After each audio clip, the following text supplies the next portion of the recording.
ತುಂಬ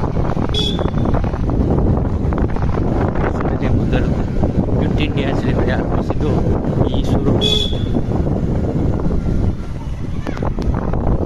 ನೋಡಿ ವೀಕ್ಷಕರೇ, ಇನ್ನು ಕೆಲವೇ ಸೆಕೆಂಡುಗಳಲ್ಲಿ ನಾವು ಈಸೂರು ಹುತಾತ್ಮರ ಸ್ಮಾರಕ ಭವನವನ್ನು ತಲುಪಿದ್ದೇವೆ. ಇದೇ ನೋಡಿ ವೀಕ್ಷಕರೇ, ಈಸೂರು ಹುತಾತ್ಮರ ಸ್ಮಾರಕ ಭವನ 1942ರಲ್ಲಿ ಬ್ರಿಟಿಷ್ ಆಡಳಿತ ಸ್ವತಂತ್ರ ಎಂದು ಘೋಷಿಸಿದ ದೇಶದ ಮೊದಲ ಗ್ರಾಮ ನಮ್ಮ ಈಸೂರು. ಏಸೂರು ಕೊಟ್ಟರು ಈಸೂರು ಕೊಡುವೆಂದು ಇಲ್ಲಿನ ರೈತರ ಚಳವಳಿ ಆರಂಭಿಸಿದರು.